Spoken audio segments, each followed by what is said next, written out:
2월 14일 주일 예배 올려드립니다.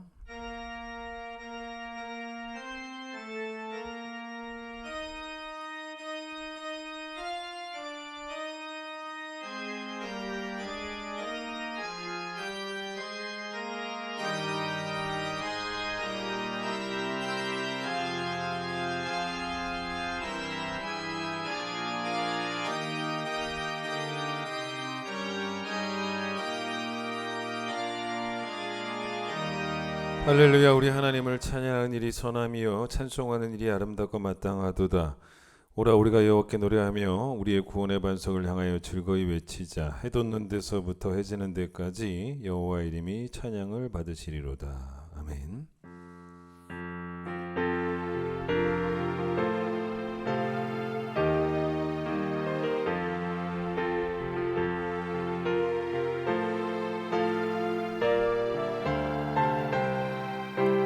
왕이신 하나님 높임을 받으소서. 찬양하리라 영원히 높임을 받으실 그 이름 찬양하리라.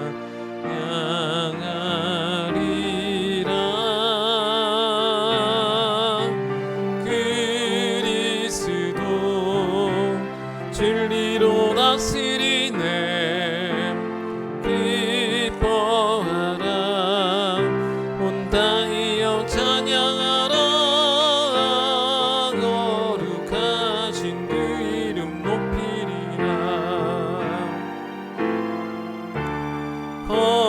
거룩하신 그 이름 높이리라. 우리의 죄를 고백합니다.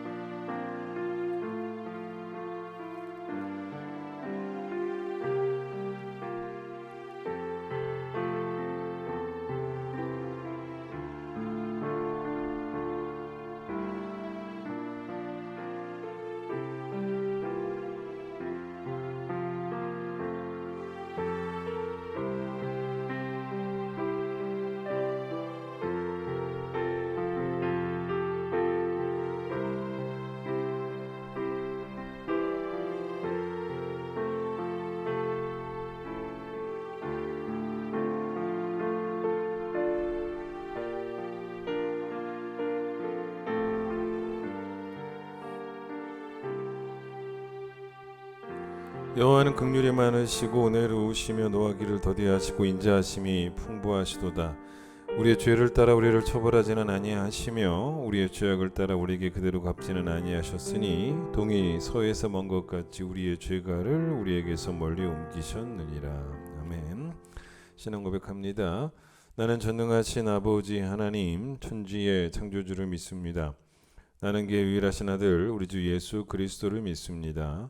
그는 성령으로 잉태되어 동정녀 마리아에게서 나시고 본디오 빌라도에게 고난을 받아 십자가에 못 박혀 죽으시고 장사된 지 사흘 만에 죽은 자 가운데서 다시 살아나셨으며 하늘에 오르시어 전능하신 아버지 하나님 우편에 앉아 계시다가 거기로부터 살아있는 자와 죽은 자를 심판하러 오십니다.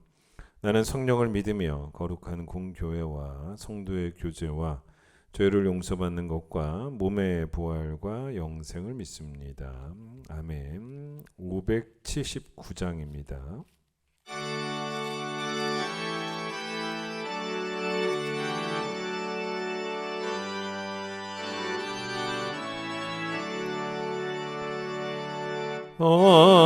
어머니의 넓은 사랑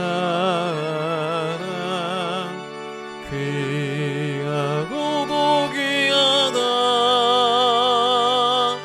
그 사랑이 언제든지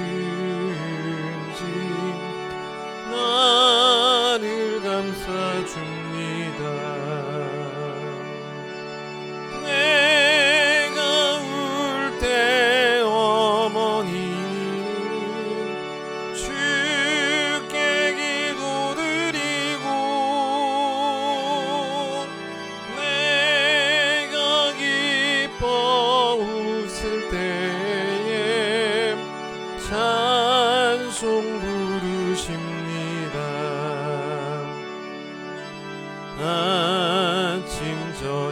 읽으시던 어머니의 성경책 손때 남은 구절마다 모습 본 듯합니다. 믿는 자는 누구든지 영생함을 얻으리.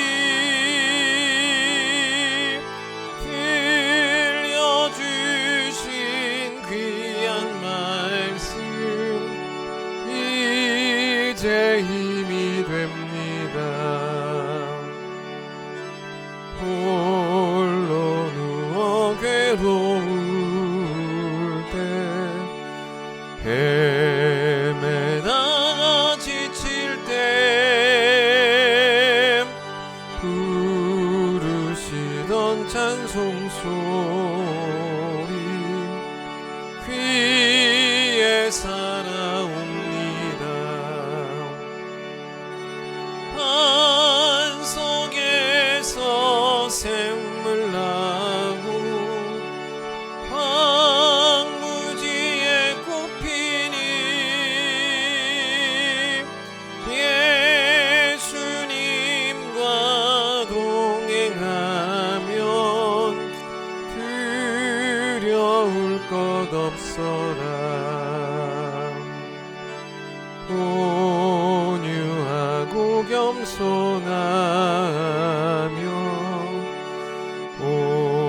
올바르고 굳세게 어머니의 뜻 받들어 보람있게 살리라.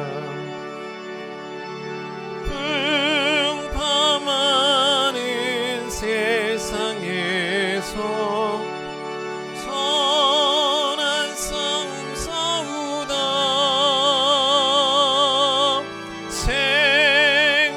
생명신의 흐름으로 길이 함께 살리라. 에베소서 6장 1절로 4절. 에베소서 6장 1절로 4절 말씀 제가 읽겠습니다. 자녀들아 주 안에서 너희 부모에게 순종하라. 이것이 옳으니라. 내 아버지와 어머니를 공경하라. 이것은 약속이 있는 첫 계명이니 이로써 내가 잘 되고 땅에서 장수하리라. 또 아비들아 너희 자녀를 노엽게 하지 말고 오직 주의 교훈과 훈계로 양육하라. 아멘. 오늘은 김오른 집사님 기도십니다. 기도드리겠습니다.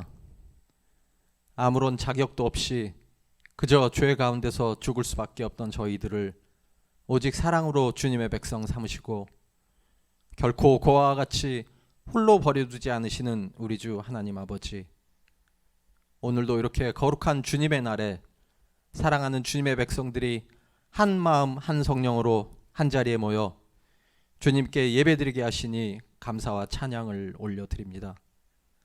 이 시간 드려지는 모든 예배의 순서가 주님께서 기뻐 받으시는 거룩한 예배가 되게 하시고 신령과 진정으로 드려지는 예배 될 수 있도록 인도하여 주시옵소서. 은혜가 풍성하신 하나님 아버지, 이 시간 먼저 택함 받은 자들로서 합당하지 않았던 저희들의 죄를 자복하오니 용서하여 주시옵소서. 구분되어진 주님의 자녀들로서 주님과 온전히 연합하지 못하고 도리어 세상으로부터 칭찬받고 세상과 연합했던 저희들을 용서하여 주시옵소서.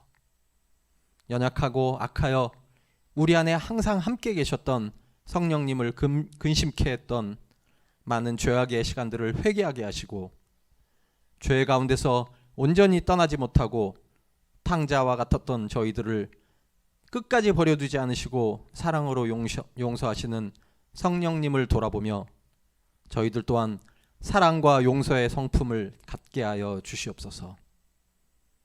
항상 우리를 지켜보시는 주님을 경외하며 항상 우리와 함께 하시는 주님으로 인하여 두려울 것이 없고 항상 우리를 인도하시는 주님만을 바라보며 기쁨으로 주님과 동행하는 저희들 되게 하여 주시옵소서. 전능하신 하나님 아버지, 이 시간 간절히 간구하옵기는 사랑하는 주님의 자녀들 가운데 육체적으로 감당하기 힘든 병마와 싸우고 있는 자녀들과 경제적인 어려움으로 인해 눈물로 기도하고 있는 주님의 자녀들이 있습니다.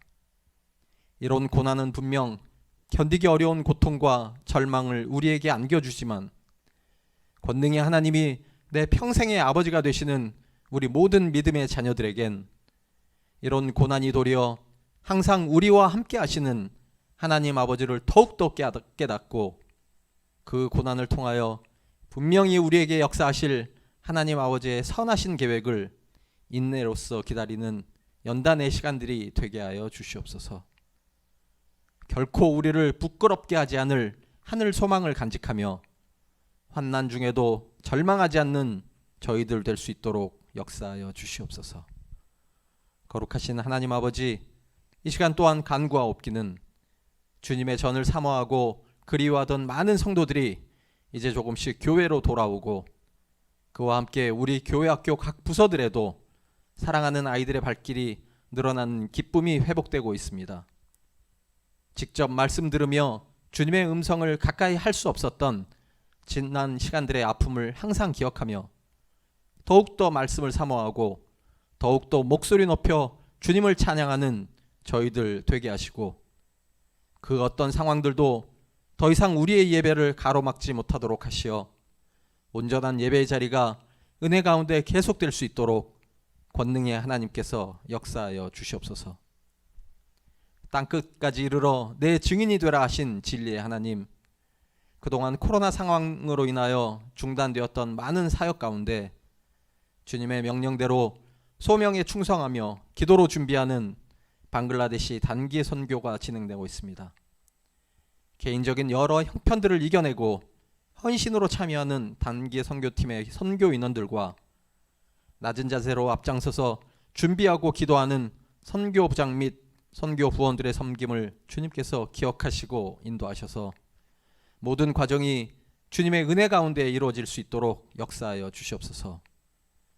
주님의 계획 가운데 이 교화 지역에 세워진 우리 큰 기쁨 교회가 하나하나 회복되어가는 은혜로운 사역들을 통해 저 산등성 위에서 빛나는 마을의 등불처럼 온 세상에 드러나게 하시어 우리 지역사회나 한 나라를 뛰어넘어 모든 세상 열방에 주님의 말씀을 증거하는 놀라운 능력의 도구로 사용되게 하시옵소서.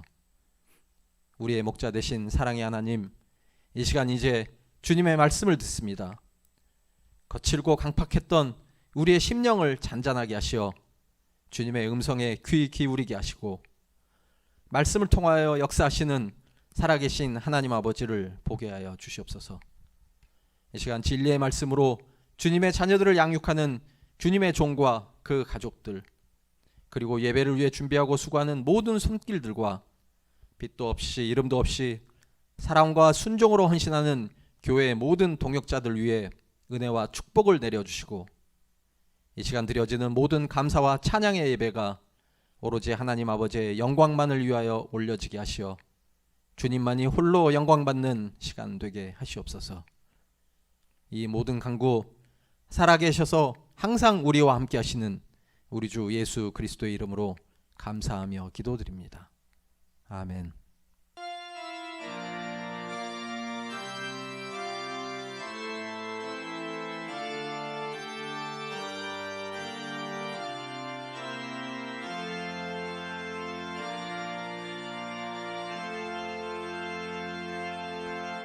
봉헌하겠습니다.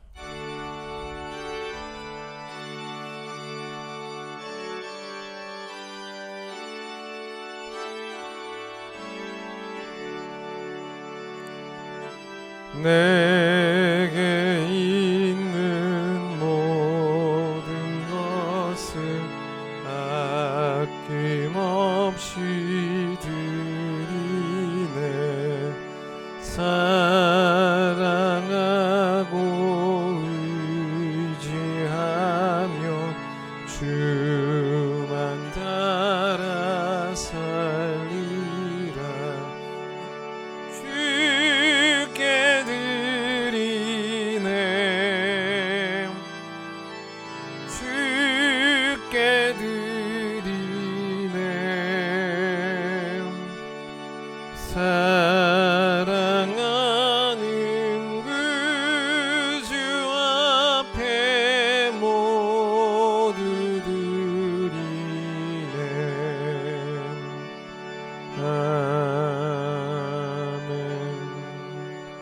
하나님, 오늘 우리에게 허락하신 귀한 주일 예배 감사합니다. 피곤한 우리의 영과 육이 예배하며 새 힘 얻고 오늘 또 쉼을 통하여 새로운 용기를 얻게 되어지는 귀한 시간 되어줄 수 있도록 축복해 주시기를 소망합니다. 오늘도 선포되어지는 말씀 가운데 하나님의 음성을 듣게 하여 주시고 하나님의 선하시고 기뻐하시고 온전한 뜻이 무엇인지를 꼭 분별하는 성도들 될 수 있도록 주님 도와주셔서 하루를 살더라도 우리의 삶이 세상을 본받지 않고 주의 뜻대로 살아가는 거룩한 하루가 될 수 있도록 주님 도와주셔서 보내시는 삶의 자리에서 예배에 꼭 성공하는 자들이 되어질 수 있도록 축복해 주시기를 간절히 소망합니다. 우리에게 허락하신 귀한 자녀들 부모에게 맡기신 것이기에 우리 모든 부모들이 선한 청지기가 되어서 주의 교훈과 훈계로 잘 양육하게 하여 주시고 자녀를 의롭게 하지 말게 하고 자녀를 부모 보기에 좋은 자녀 만들기 전에 하나님 보시기에 아름다운 자녀로 빚어가고 교육하고 양육하는 일에 꼭 성공하는 좋은 부모됨을 보여줄 수 있는 모든 성도들 되게 하여 주시옵소서. 오늘 주 앞에 온라인으로 귀한 예물을 드립니다. 주님 앞에 나올 때 예배이기에 빈손으로 나오지 않고 은혜를 기억하며 또한 감사하며 또 억지로가 아닌 감사하는 마음으로 자원하는 심령으로 귀한 예물을 준비했습니다. 하나님께 드려지는 예물이오니 하나님 받아주시며 또 우리의 마음의 중심에 우리의 고백을 받아주시고 기뻐 사용해 주시기를 간절히 소망하며 예수님 이름으로 기도드립니다. 아멘.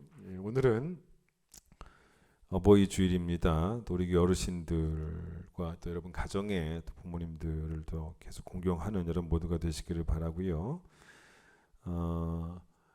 그 코로나가 이제 뭐 거의 이제 뭐 정부에서도 이제 엔데믹을 선포할 것 같은데 여러분 교회로 나오셔서 함께 예배를 드릴 수 있게 되기를 바라겠습니다. 찬양하겠습니다.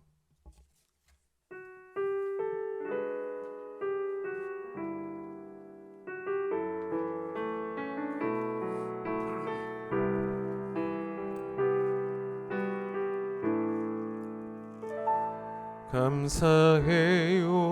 깨닫지 못했었는데 내가 얼마나 소중한 존재라는 걸 태초부터 지금까지 하나님의 사랑은 항상 날 향하고 있었다는 걸 고마워요. 그 사랑을 가르쳐준 당신께 주께서 나가신 당신께 그리스도의 사랑으로 더욱 섬기며 이제 나도 세상에 전하리라. 당신은 사랑받기 위해 그리고 그 사랑 전하기 위해 주께서 택하시고 이 땅에 심으셨네. 또 하나의 열매를 받으시며 우리나라 말에 내리사랑이라는 말이 있죠. 순수 한국말입니다. 위에서 아래로 내려오는 사랑이라는 말이죠. 윗사람이 아랫사람을 돌볼 때 그걸 내리사랑이라고 말하는데 이제 대표적인 게 부모가 자식을 사랑하는 것이고 뭐 또 형이 동생을 돌보는 것, 언니가 여동생을 돌보는 것, 뭐 이런 것도 다 내리사랑일 수 있죠. 근데 어떤 말이 있냐면 내리사랑은 있어도 치사랑은 없다라는 말이 있습니다. 내리사랑의 반대가 치사랑이라는 거죠. 치사랑할 때 이 치는 치솟다 뭐 이럴 때 쓰는 그 치 있지 않습니까? 끌어올린다는 거거든요. 그래서 부모가 자식에게로 내려오는 사랑은 있어도 자식이 부모에게 올려보내는 사랑은 없더라. 이제 이게 내리사랑은 있어도 치사랑은 없다 이런 말인 거죠. 그래서 어떤 말도 있냐면 사랑은 내려가고 걱정은 올라간다라는 말이 있습니다. 부모가 자식에게 사랑을 베풀어서 사랑을 내려보내지만 자식은 늘 부모에게 걱정을 이렇게 올려 보낸다는 겁니다. 이제 그런 의미로 우리가 살아가면서 지금까지 우리 가운데 부모님이 날 사랑하는 것만큼 나도 부모를 사랑하는 그만큼 사랑하는 자녀가 얼마나 있겠냐는 겁니다. 그래서 우리가 이제 부모의 마음을 알려면 우리도 자식을 낳아봐야 비로소 알게 된다는 말도 있는 것처럼 여러분 성경에 부모를 공경하라라는 이 성경적인 명령은 치사랑을 명령하는 거겠죠.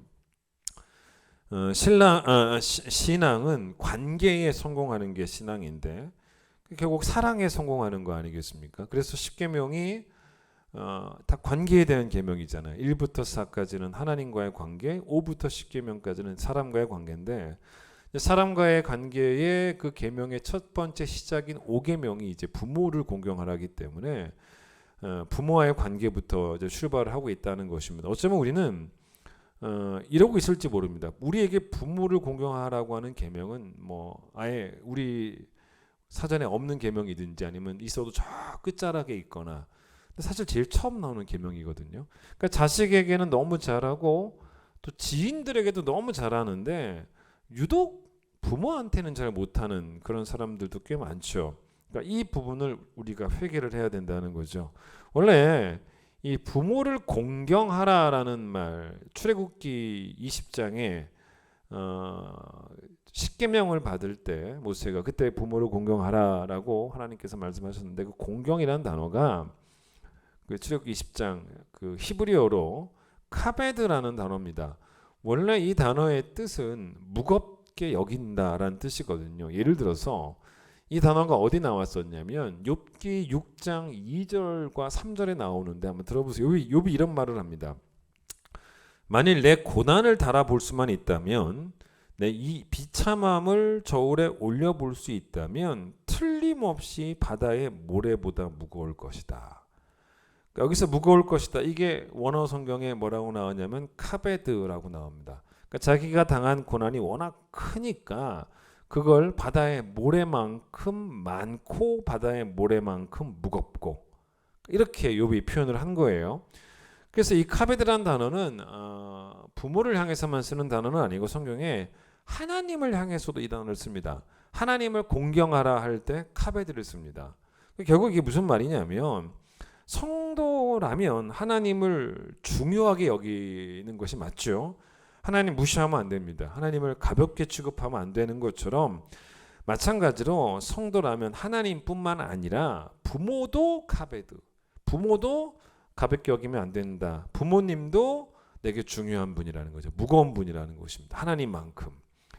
왜 여러분이 이 자식한테 올인하냐면 자식이 내게 무거운 존재죠. 중요한 존재죠. 그게 내리사랑입니다. 그런데 여러분 치사랑도 뭐냐면 부모도 내게 무거운 존재니까 마땅히 우리가 사랑하는 것이 맞다는 거죠. 그게 바로 치사랑이죠. 바울이 그의 서신서에서 어떤 말을 한 경우가 있었냐면 신자인데 예수를 믿는데 불신자보다 더 악하다. 이런 말을 하는 경우가 있었습니다. 이제 그런 표현이 한번 나오는데 당연히 여러분 신자는 불신자보다 모든 면에서 깨끗하고 모든 면에서 훨씬 더 의롭고 선해야 되는 건 아니겠습니까? 근데 어떤 부분에서 바울이 이런 말을 했냐면 이 말씀이 어디 나오냐면 디모데전서 5장 8절에 나오는데 뭐라 그러냐면 자기 가족을 돌보지 아니하면이라 그래요. 자기 가족을 돌보지 아니하면 불신자보다 더 악한 자니라. 여러분 왜 바울이 이런 말을 했겠냐는 겁니다. 여러분 예수 안 믿는 사람들 효자 많습니다. 여러분 주변에 지인들 보면 너무 부모님한테 잘하는 분들 많이 있지 않습니까? 그런데 세상 사람들도 부모를 공경하는데 아니 신자가 예수 믿는 사람들이 또 성경에 부모를 공경하라라고 분명히 써 있음에도 불구하고 부모를 돌보지 않는 것에 대해서 바울은 야 너희가 불신자보다 못하다. 불신자도 부모 공경하는데 그런 표현을 쓴 거죠. 그러니까 여러분 신앙이 좋은 것은 단지 하나님과의 관계로만 표현되는 게 아닙니다. 여러분 교회 와서 열심히 기도하는 분들 필요하죠. 열심히 예배하는 분들, 열심히 봉사하는 분들, 주일에 하루 종일 교회에 있고 여러분 그 정말 좋은 겁니다. 근데 그것만 가지고 나는 신앙이 좋다라고 단정지어 여러분 스스로에게 말해줄 수 없다는 겁니다. 하나님을 무겁게 여기는 만큼 내 부모도 무겁게 여겨야 한다는 거고 그래야 신앙이 온전한 것인데 그렇지 않다면 여러분 우리는 반쪽짜리 신앙일 수밖에 없다는 거죠. 지난주에는 자식을 의롭게 하지 말라라는 제목으로 3가지 대목 말씀드렸는데 오늘은 부모를 공경하라는 제목으로 4가지 대목으로 말씀을 한번 드려보려고 합니다. 어떻게 공경할 수 있는가? 첫 번째는 경제적으로 부모를 공경을 해야 됩니다. 쉽게 말하면 여러분 이건 어떤 건 성경에 나오는 말입니다. 성경에 예수님께서 그걸 강조하셨는데 경제적으로 부모를 공경하라는 면을 강조하세요. 자식한테 쓰는 돈은 아깝지 않은데 부모한테 쓰는 돈이 너무 아깝다면 이거는 불효 중에 불효라는 거죠. 그런 이야기입니다. 부모를 공경하라는 말은 부모를 살피고 부모를 돌보라는 겁니다. 근데 부모는 이미 우리에게 약자가 된 분들 아닙니까? 얼마나 연약한 분들입니까? 그래서 성경은 말과 혀로만 돌보는 것을 사랑이라고 말하지 않습니다. 실제적인 도움을 줘야 사랑이라는 거예요. 이걸 성경은 뭐라 그러냐면 실제적인 유익을 주고 있느냐라고 합니다. 어떤 사람이 예를 들어 먹을 것이 없어요. 입을 옷이 없습니다. 이 사람에게 필요한 거는 말이 아니에요. 진짜 먹을 거예요. 진짜 입을 게 필요합니다. 그게 유익입니다. 먹을 게 없어서 굶어 죽어가고 있고 입을 옷이 없어서 얼어 죽어가고 있는데 어떤 누군가가 그 사람에게 찾아와서 빨리 좀 뭐라도 먹으세요. 빨리 좀 옷을 좀 챙겨 입으세요. 라고 말하면서 먹을 것도 주지 않고 입을 것도 주지 않는다면 한 개도 의미 없다는 거예요. 아무 의미가 없다는 겁니다. 그러면 그렇게 말해준 사람이 고맙겠습니까? 그 말을 말이라도 고맙습니다라고 나오겠냐는 거죠. 그렇게 표현될 수가 없죠. 왜냐하면 그렇게 말한 사람이 뭐 자기한테도 먹을 게 없고 자기한테도 입을 것이 없으면 모르겠지만 자기는 있거든요. 나눠주면 되거든요. 나눠주면 되는데 말만 하고 안 도와주는 거예요. 그러면서 말은 잘한다는 것입니다. 이거는 아무런 유익이 없다고 성경이 말해요. 도와줄 수 있는데 도와주려면 내가 가진 걸 진짜 줘야 되는 건데 아까워서 말로만 먹으세요. 말로만 입으세요. 의미 없다는 거죠. 야고보서 2장 15절 16절 만일 형제나 자매가 헐벗고 일용할 양식이 없는데 너희 중에 누구든지 그에게 이르되 평안히 가라 덥게 하라 배부르게 하라 하며 그 몸에 쓸 것을 주지 아니하면 무슨 유익이 있으리요. 이렇게 말합니다. 여러분 자녀가 있다면 부모는 배고플 수는 없는 거예요. 더욱이 예수 믿는 자녀가 있음에도 불구하고 부모가 배고프면 이거는 말이 안 되는 거죠. 설령 다른 예수 안 믿는 다른 자녀들이 내 부모를 돌보지 않는 그런 일이 벌어진다 할지라도 나는 돌봐야 돼. 내가 모시겠다. 난 예수 믿으니까. 그렇게 하는 게 맞는 거죠. 당연한 거죠. 서로 모시겠다고 해야 될 판에 예수 믿는 자녀마저 나는 안 모시겠다 이러면 큰일 난다는 거죠. 말이 안 된다는 거죠. 그래서 바울은 효도를 뭐라고 정확하게 성경에서 표현했냐면 효도도 부모에게 보답을 하는 거다라고 말합니다. 그러니까 이건 어떤 개념이냐면 부모에게 받은 사랑을 또 하나의 은혜로 본 거죠. 그래서 디모데전서 5장 4절에 바울이 효도를 보답이라고 말을 합니다. 보답이라고.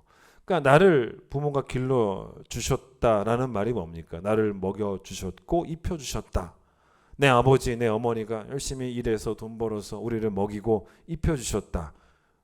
그게 우리의 자라온 날들이었죠. 이제는 부모님이 그걸 못해요. 약한 경제적 약자가 됐습니다. 그러니까 이제는 우리가 부모님을 먹여드리고 입혀드려야 될 차례가 됐다는 게 그게 바로 보답이죠. 그러면서 바울이 이 보답을 뭐라고 말하냐면 디모데전서 5장 4절에서 이 보답은 하나님 앞에 받으실 만한 것이다. 이게 뭔지 아십니까? 그 보답이 효도죠. 그러니까 하나님 앞에 받으실 만한 것이다라는 말이 뭡니까? 효도가 신앙이라는 거예요. 그러니까 효도는 세상이 말하는 도덕이기 전에 하나님 앞에서의 신앙이라는 겁니다. 그러니까 여러분 우리 주변에 우리 교인들 가운데라도 부모한테 참 잘하는 사람들 있지 않습니까? 여러분 그런 분들을 이렇게 보면서 야, 저 사람은 뭐 효심이 좋다라고 말하기 전에 신앙이 참 좋은 분이다. 신앙이 좋다라고 말하는 게 맞는 표현이라는 거죠. 여러분 성경에서 신앙이 좋아서 효도를 잘한 사람 중에 한 사람을 꼽으라고 한다면 룻을 꼽을 수 있습니다. 룻은 며느리로서 시어머니 나오미한테 잘했던 사람이었습니다. 나오미가 자기 남편도 죽고 아들들도 다 죽고 이제 과부가 됐죠. 그래서 이제 며느리들한테 뭐라 그러냐면 이제 뭐 더 이상 나랑 함께 있지 말고 친정으로 돌아가라라고 이제 말을 합니다. 근데 이제 룻은 절대로 돌아가지 않겠다라고 말을 하면서 자기는 과부가 된 나의 어머니, 시어머니죠. 시어머니를 돌봐야 되는 믿음이 있다. 돌봐야 되는 믿음이 있고 돌봐야 되는 책임이 있고 돌봐야 되는 신앙이 있다는 겁니다. 그러니까 어머니는 이제 자기 인생 뭐 자기가 내가 떠나도 자기가 알아서 하시겠지.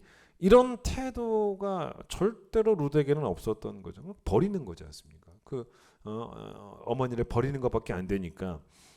그래서 여러분 룻이 시어머니 나오미한테 뭐라고 말을 하냐면 룻기 1장 16절에 제발 나한테 어머니를 떠나라고 강권하지 말라고. 어머니를 따르지 말고 친정으로 돌아가라 뭐 이렇게 강권하지 말라고. 뭐라고 말하냐면 어머니가 가시는 곳에 나도 가고 어머니께서 머무르시는 곳에 나도 머물겠다고. 어머니께서 죽으시는 곳에 나도 죽어 거기 묻힐 것이라고. 내가 만일 죽는 일 외에 어머니를 떠나면 여호와께서 내게 벌을 내리시고 더 내리시길 원한다고. 여러분 이건 이제 시어머니와 며느리 관계인데 여러분 며느리로서 그럴 수 있어요? 정말? 며느리로서 여러분 남편도 죽고 어머니 혼자 남으셨어요. 그럴 수 있겠냐는 겁니다. 그런 상황을 한번 만들어 보세요. 그럴 수 있겠냐는 거예요, 과연. 근데 여러분 이게 사실 맞는 이야기가 만약 우리가 보세요. 뭐 시부모든 아니면 뭐 친정 부모든 간에 저 같은 경우는 뭐 장인 장모님이든 어떻든 간에 우리가 죽는 일 외에 부모를 떠난다면 그 부모가 어떤 부모든 간에 죽는 일 외에 부모를 떠난다면 내가 부모보다 먼저 죽어서 부모를 떠나는 경우면 부모를 더 이상 돌볼 수 없겠지만 그런 경우가 아닌 다른 이유로 내가 살아있는데 부모도 살아있는데 내가 죽은 것도 아닌데 살아있는 부모를 내가 떠난다면 이건 분명히 하나님께 벌받을 일인 건 맞는 거죠. 왜냐하면 부모를 떠나는다는 말이 뭡니까? 부모를 경제적으로 돌보지 않는다는 거예요. 이건 죄잖아요. 하나님 향한 죄입니다. 여러분 그러니까 하나님 향한 죄니까 이 룻이 말한 것처럼 하나님 나를 벌내려도 할 말이 없다라고 한 말이 맞는 거죠 사실은. 여러분 보통은 이제 부모가 자녀보다 먼저 죽게 되니까 부모가 돌아가실 때까지예요. 이건 정답이에요. 부모가 돌아가실 때까지 부모를 떠나지 않는 자녀가 되는 게 신앙이에요. 이게 신앙입니다. 성경이 말하는 효도예요. 그래서 룻기를 여러분 계속 읽어보시면 이제 룻이 어떻게 하냐면 시어머니를 어떻게 돌보냐면 룻도 과부 아닙니까? 룻도 남편이 없어요. 룻이라고 뭐 어디 가서 뭐 큰 돈 벌어 오겠습니까? 그럴 수 없으니까 뭐 하는지 아십니까? 이삭 줍기를 해요. 나와요 룻기에. 그러니까 땅 주인들이 이삭을 다 안 주워간 거죠. 가난한 사람 주워가라고. 그러니까 추수하고 난 땅에 가서 남겨진 이삭을 막 주워와서 그걸로 생계를 꾸려가는 그게 시어머니 룻을 위한 효부였던 룻이었습니다.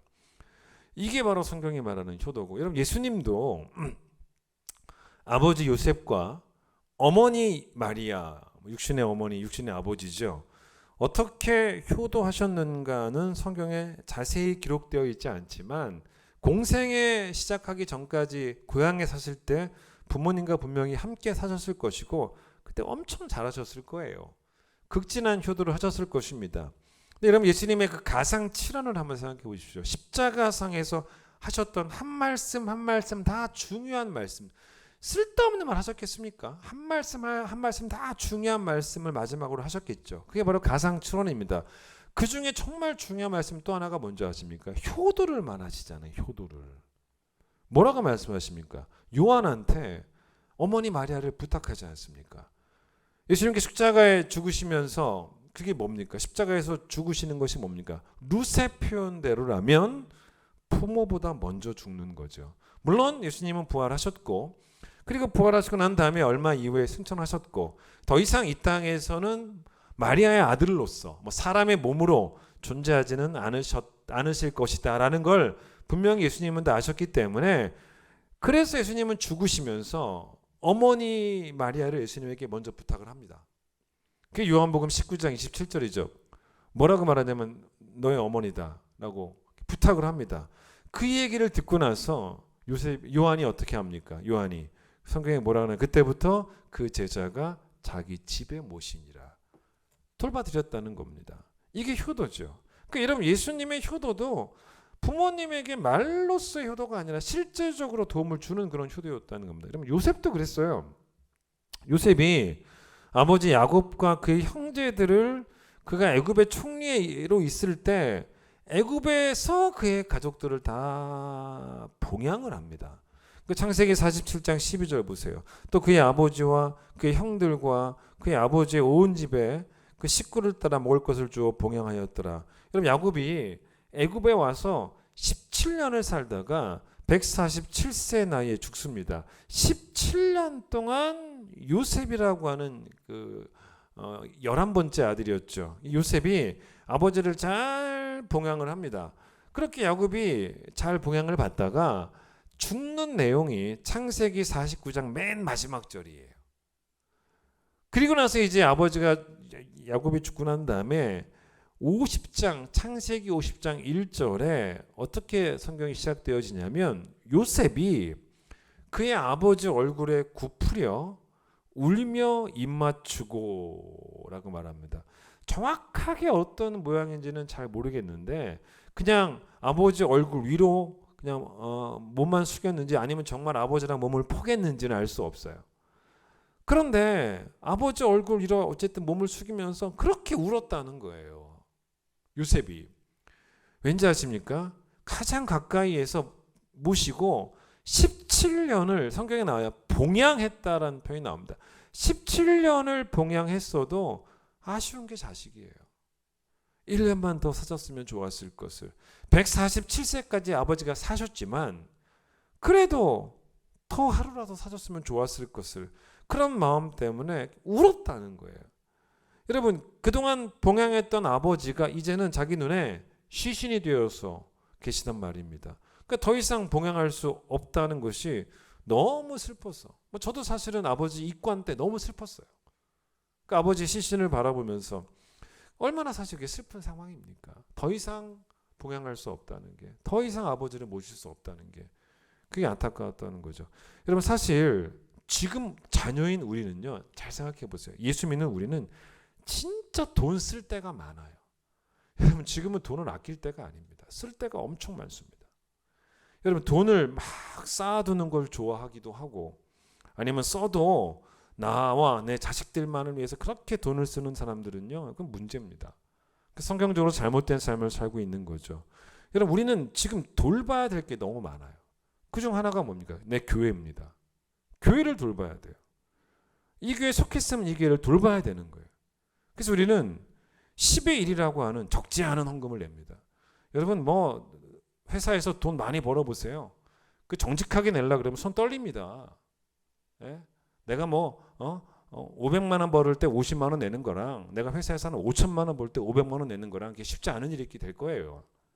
여러분, 그러나 교회를 그렇게 나의 수입을 따라 섬기라고 했으니, 내가 교회를 돌봐야 되는 것이 맞는 것이기 때문에, 내 교회니까, 이 교회에 속했으니까 열심을 내서 헌금을 합니다. 여러분, 사실 제가 올해 들어서 우리 교인들에게 참 자랑스럽고 좋은 게, 올해 우리 교인들이 정말 열심히 교회를 잘 물질로도 섬겨요. 지난 4월 말까지 저희 교회 헌금이 이제 얼마가 나왔냐면, 지정부에서 합산을 해보니 한 2억 5천이 나왔습니다. 여러분, 그러면 우리 교회가 예산이 여태까지 수입이 코로나 이전에 가장 많이 나왔을 때 한 6억 5천 정도 이렇게 나왔는데, 사실 1, 2, 3, 4 넉 달 동안 2억 5천이 나왔다는 건 앞으로도 계속 이 추이로 헌금이 나오고 더 나올 수도 있죠. 그러면 7억 넘게도 헌금이 나온다는 거죠. 감사한 일이에요. 교인들이 어려운 코로나 시기를 겪으면서도 교회를 향한 진지한 책임감이 있고 또 교회에 그렇게 헌금을 잘하면 또 우리는 또 그거 가지고 더 열심히 선교하고 더 열심히 구제하고 열심히 아이들 다음 세대 가르치고 그렇지 않겠습니까? 헛되게 돈을 쓰진 않죠. 우리 교회는. 좋아요. 여러분 그런데 우리는 이제 교회를 돌봐야 되기 때문에 열심을 내서 헌금을 합니다. 근데 교회만 돌봐서는 안 된다는 거예요. 부모도 돌봐야 되는 거예요. 그러니까 부모님을 위해서도 돈을 또 사용해야 되는 거예요. 자, 성도가 있는데 교회가 성도들이 헌금을 안 해서 재정이 없어서 문을 닫는 것도 이상한 것처럼 아니 돈 버는 자녀가 있는데 경제적 약자인 부모가 돈 버는 자녀가 있음에도 불구하고 아무도 돌보지 않아서 배고프다면 그것도 이상한 거죠. 그러니 여러분 우리는 부모에게도 돈을 써야 되는 거예요. 그러니 참 돈 쓸 때가 많은 거예요. 11조 하려고 부모님에게 돈을 안 쓰는 것도 이상한 거고요. 부모에게 돈을 쓰니까 11조를 안 하는 것도 이상한 것이고 그러니까 여러분 성도답게 살려면 진짜 돈 쓸 때가 많은 건 분명한 사실이에요. 근데 결론은 뭐냐면 그렇게 하려면 어쩔 수가 없어요. 더 많이 벌고 이거보다는 뭐 더 많이 벌 수도 있긴 하겠지만 그렇게 하려면 결론은 뭐냐면 나와 내 자녀와 내 가정을 위한 소비를 줄여야 되는 거예요. 그래서 줄여서 사랑을 실천하는 것입니다. 그래도 굶어 죽지는 않습니다, 여러분. 11조를 내면 굶어 죽을까 봐 못합니까? 아니잖아요. 부모를 위해서 돈을 쓰면 우리 가정이 굶어 죽을까 봐 못합니까? 그것도 아닙니다. 어쨌든 교회에 대한 사랑이든 부모를 향한 치사랑이든 간에 사랑이 부족하면 실제적인 어떤 제물로의 섬김이 안 된다는 거죠. 그래서 여러분 부모 봉양이 실제적이어야 한다는 말은 마음이 있는 곳에 당연히 재물도 따라가야 된다는 겁니다. 부모는 자녀보다 귀하지는 않습니다. 부모는 자녀만큼 귀해요.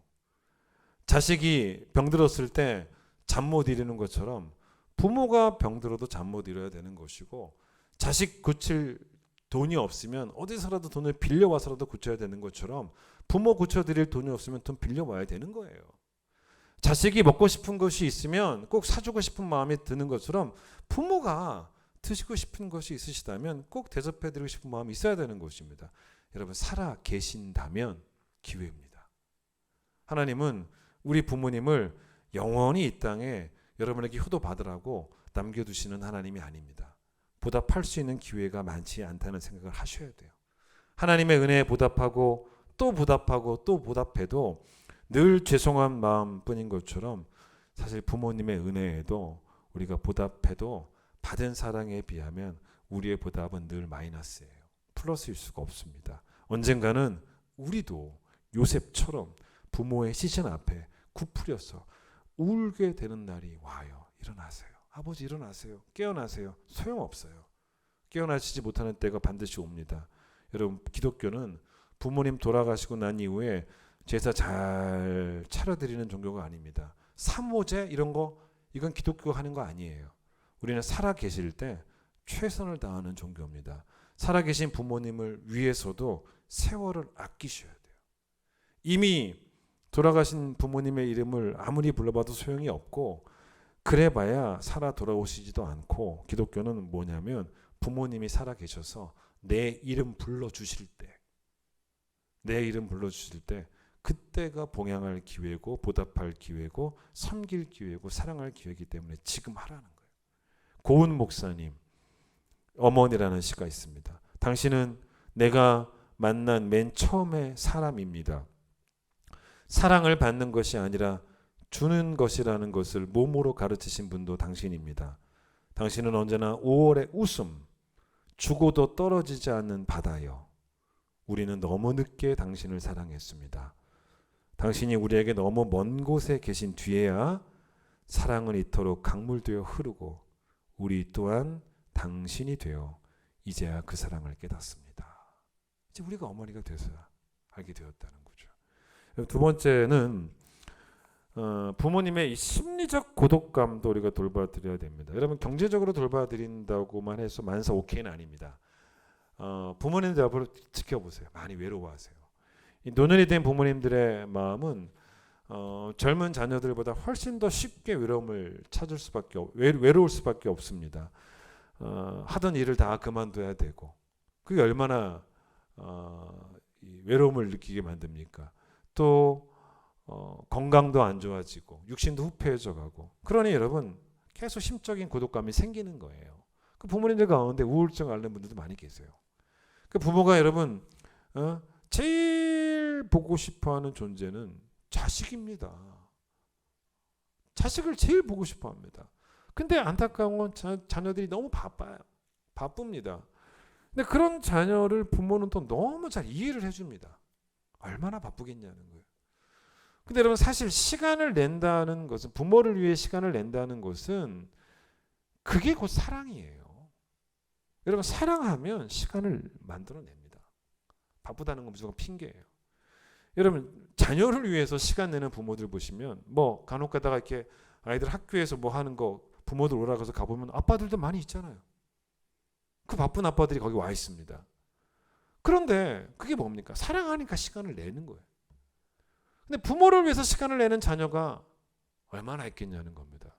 여러분 해야 할 일이 많다는 건 진짜 핑계죠. 해야 할 일이 많아서 못하는 게 아니라 부모와 함께하는 시간도 해야 할 일 중에 하나인 거예요. 이것도 거기 포함되어 있는 것입니다. 이걸요 주일 성수랑도 비교해 볼 수 있지 않겠습니까? 여러분 시간이 나면 예배 오는 게 아니지 않습니까? 그런 건 하나님 좋아하지 않습니다. 주님을 만나러 주일 예배에 오는 것은 시간을 내는 거예요. 바쁘죠. 바쁘지만 시간을 내는 거예요. 그래서 여러분 만약에 여러분이 몸은 내가 오늘 시간이 없어서 몸은 교회에 가지 않아서도 마음은 교회에 있습니다. 택도 없는 소리입니다. 하나님이 그걸 받으시겠습니까? 의미 없죠. 그런 것처럼 여러분 부모님들도 사실은 시간이 나면 뵈러 가는 게 아니라 우리가 해야 되는 일상의 루틴 가운데 그것도 분명히 해야 되는 일상으로 자리가 잡혀 있어야 된다는 거죠. 그러니까 돈을 입금해 드리는 것만이 효도는 아니고요. 찾아뵙는 게 효도라는 겁니다. 이제 그게 성경이 말하는 두 번째 부모를 공경하는 것이고, 세 번째는 여러분 부모를 용서하는 게 효도입니다. 부모님들 가운데 여러분 완전한 부모님은 사실은 단 한 분도 없어요. 심지어는 여러분 완전하지는 않지만 뭐 그나마 참 그럼에도 불구하고 좋은 부모님도 많이 계시지만 어떤 부모님들은 진짜 나쁜 악한 부모도 많습니다. 아니, 부모한테 얻어맞고 자란 자식들도 우리 가운데 있지 않습니까? 부모가 막 그렇게 때리고 술 먹고 때리고 뭐 하면 때리고 엄마 때리고 아빠 자식 때리고 뭐 그런 부모도 분명히 있었단 말입니다. 그런데 성경은 부모에게 보답하는 것을 부모 공경이다라고 제가 처음에 말씀을 드렸지만 그렇게만 또 얘기를 하지를 않더라는 겁니다. 잠언 23장 25절 들어보세요.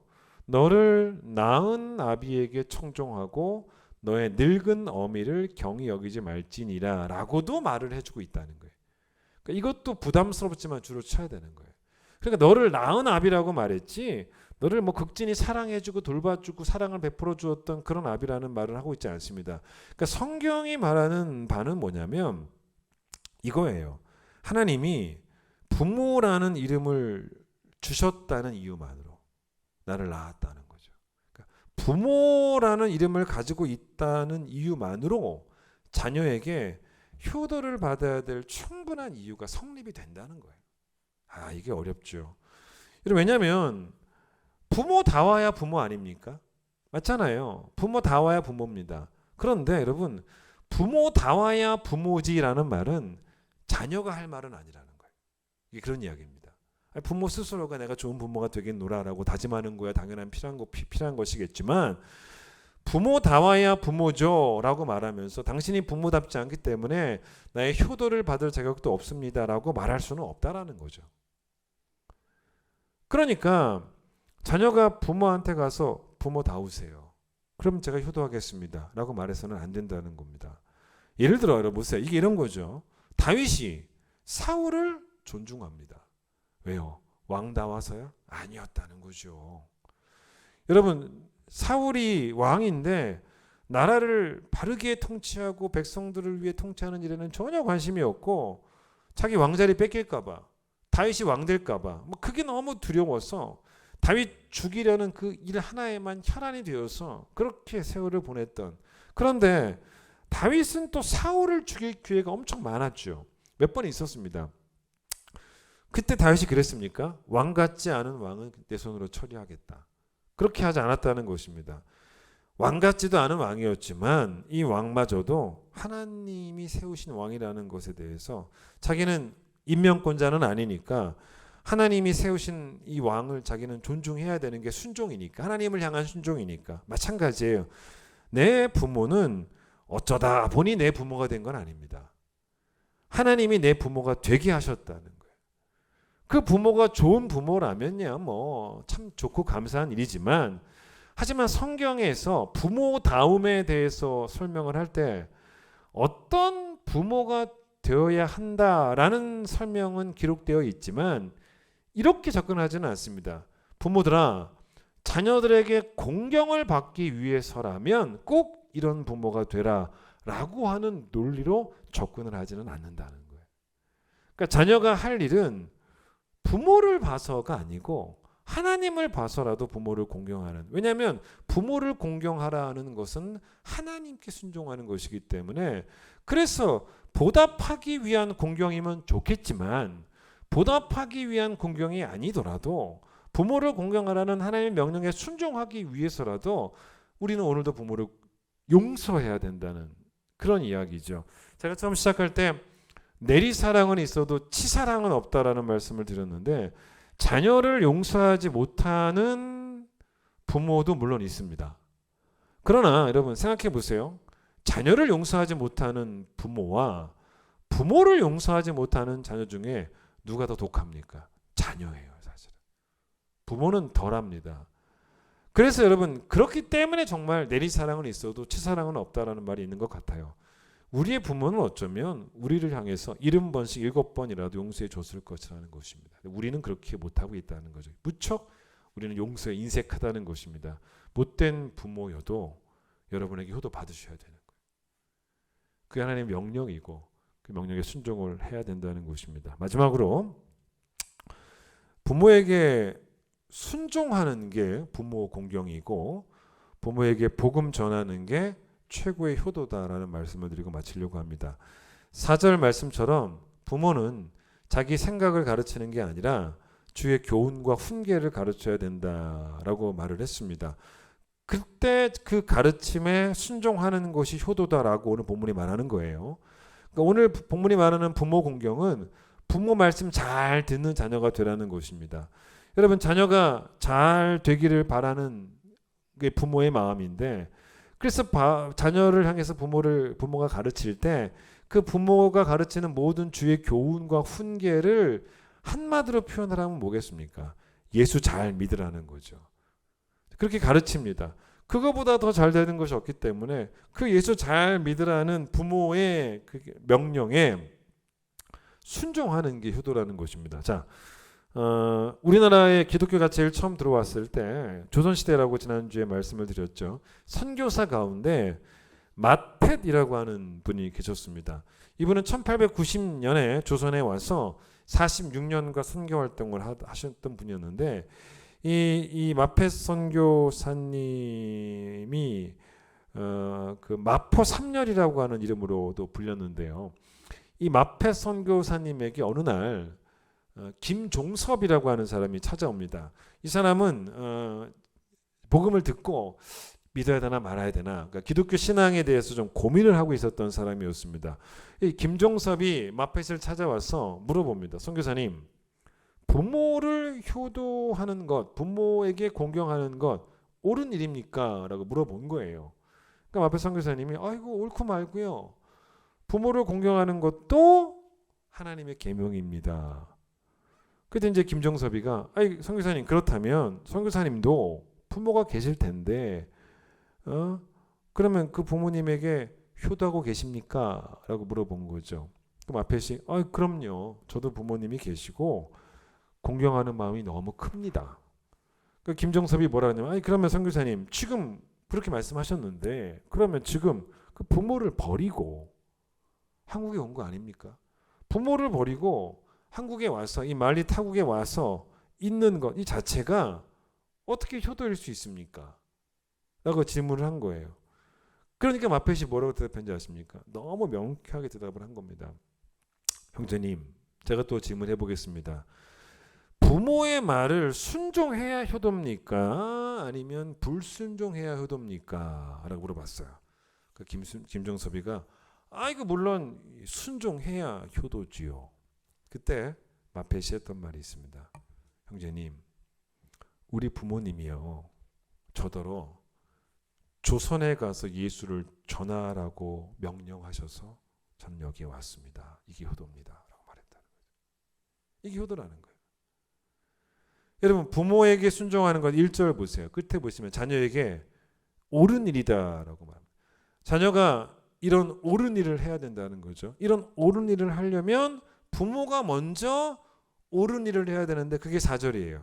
부모가 자녀에게 주의 교훈과 훈계로만 가르치는 옳은 일을 먼저 하면 그 주의 교훈과 훈계에 자녀가 순종하는 게 효도고 옳은 일이라는 것입니다. 솔로몬이 잠언에서 7장 1절 2절 들어보세요. 내 아들아, 내 말을 지키며 내 계명을 간직하라. 내 계명을 지켜 살며 내 법을 눈동자처럼 지키라. 자, 뭐라고 말하냐면 부모가 가르친 주의 계명을 어떻게 지키라고 말했냐면 눈동자처럼 지키라. 여러분, 참 사람의 신체를 잠깐 봐보세요. 저를 한번 봐보세요.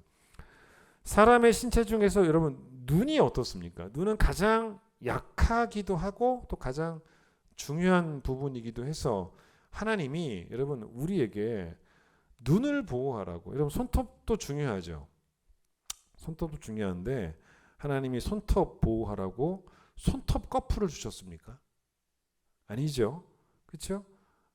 하나님이 뭐 코도 중요한데 코 보호하라고 코 덮개를 주셨습니까? 여기에 코 덮개 있으면 좀 이상할 것 같긴 한데 아니지 않습니까? 여러분 하나님이 뭘 보호하라고? 눈을 보호하라고 뭘 주셨어요? 눈 뚜껑을 주셨지 않습니까? 그래서 여러분 눈이 위험할 때 어떻게 하면 돼요? 닫으면 돼요. 기가 막히죠. 그럼 눈이 보호가 됩니다. 여러분 그게 바로 눈꺼풀입니다. 여러분 무슨 말이냐면 주의 부모가 가르친 주의 계명을 눈동자처럼 지키라는 거예요. 그게 무슨 말이냐? 소중히 간직하고 지켜내야 될 것이 뭐 딴 게 아니라 부모의 가르침이고 그게 진짜 효도라는 것입니다.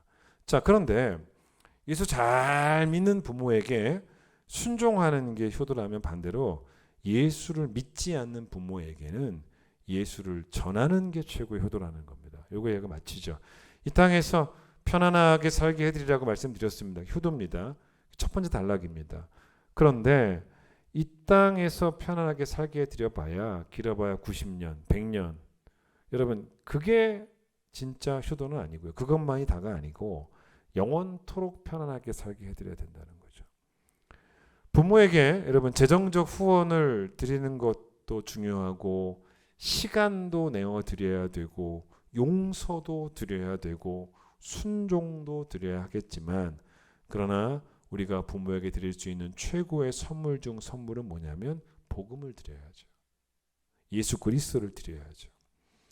부모를 좋은 곳 보내드리는 것 우리는 그걸 효도라고 합니다. 돈 모아서 해외여행 보내드리는 것 효도입니다. 그러나 우리는 부모님을 어디에 보내드릴 때 최고로 효도하는 거냐면 천국에 보내드려야죠. 그게 맞습니다.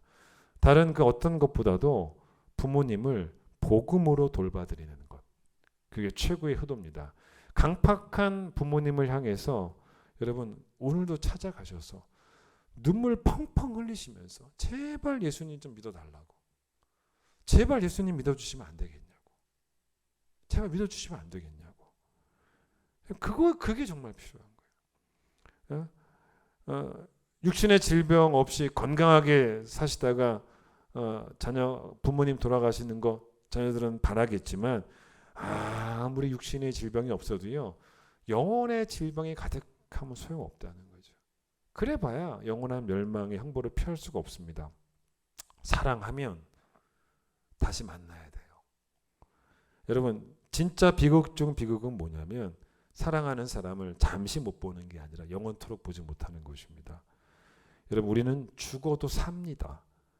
그래서 우리는 다시 볼 수 있어요. 그러나 죽어도 사는 복은 예수를 믿는 자들에게만 해당되는 복이기 때문에 천국은 모든 사람에게 열린 공간이 아니고 예수 믿는 사람들에게만 허락된 공간이기 때문에 예수 믿는 자들만이 죽어도 살고 천국에서 주와 함께 모든 성도들과 함께 영원히 살게 되기 때문에 우리 부모님들이 살아 계실 때 믿어야 돼요. 죽어서 믿을 수도 없고 소용없습니다. 여러분 가족 전도에 먼저 열심을 내셔야 돼요. 네, 가족을 전도하셔야 됩니다. 그게 바로 성경이 말하는 부모 사랑이고 가족 사랑이라는 것입니다. 찬양하겠습니다. 좋은 부모 만나서 하나님의 사랑을 배웠습니다. 나도 사랑으로 섬기고 내가 부모가 이 땅에서 사랑으로 돌본 귀한 열매의 삶을 살기를 원합니다. 감사해요 깨닫지 못했었는데 내가 얼마나 소중한 존재라는 걸 태초부터 지금까지 하나님의 사랑은 항상 날 향하고 있었다는 걸 고마워요. 그 사랑을 가르쳐준 당신께 주께서 낙하신 당신께 그리스도의 사랑으로 더욱 섬기며 이제 나도 세상에 나도 이제 부모님을 섬기겠습니다. 당신은 사랑받기 위해 그리고 그 사랑 전하기 위해 주께서 택하시고 이 땅에 심으셨네. 또 하나의 열매를 감사해요. 감사해요. 깨닫지 못했었는데 내가 얼마나 소중한 존재라는 것 부모님 통해 깨닫게 되었습니다. 태초부터 지금까지 하나님의 사랑은 항상 날 향하고 있었다는 걸 고마워요. 그 사랑을 가르쳐준 당신께 주께서 낙하신 당신께 그리스도의 사랑으로 더욱 섬기며 이제 나도 세상에 전하리라. 당신은 사랑받기 위해 그리고 그 사랑 전하기 위해 주께서 택하시고 이 땅에 심으셨네. 또 하나의 당신의 사랑받기 위해 하나의 열매가 되기 원합니다. 당신은 사랑받기 위해 그리고 그 사랑 전하기 위해 주께서 택하시고 이 땅에 심으셨네. 또 하나의 열매를 맺으시며 좋은 부모 만나게 하셔서 예수 배우게 하시고 그리스도의 사랑을 배우게 하심을 감사합니다. 예수님의 그 조건 없는 사랑이 무엇인지를 나를 향한 우리 아버지와 어머니의 사랑을 통해 배우게 되었습니다. 이제는 우리도 그 사랑 배웠사오니 부모님 사랑하고 또 세상을 사랑하며 부모께 우리의 부모가 이 땅에 심은 귀한 나무가 되어 또 귀한 사랑의 열매를 맺는 우리 귀한 성도들이 될 수 있도록 축복해 주시기를 간절히 소망합니다. 부모를 우리가 경제적으로 잘 돌보기를 원합니다.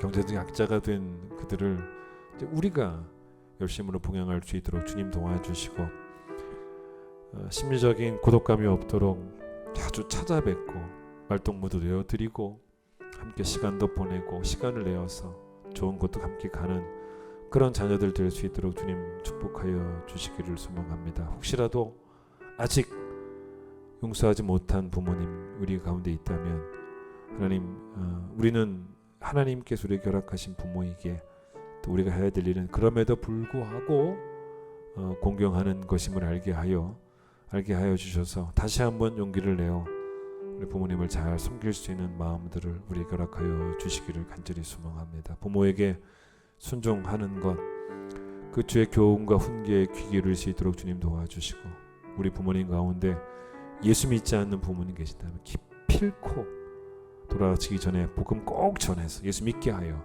좋은 것 보내드리는 우리 모두가 될 수 있도록 축복하여 주시옵소서. 이전에 지금 놀라우신 은혜와 하나님의 변함없는 사랑과 성령의 역사하심이 좋은 부모 또 좋은 자녀 되기를 결단하는 모든 성도들 위해 함께 하시길 간절히 축원하옵나이다. 아멘.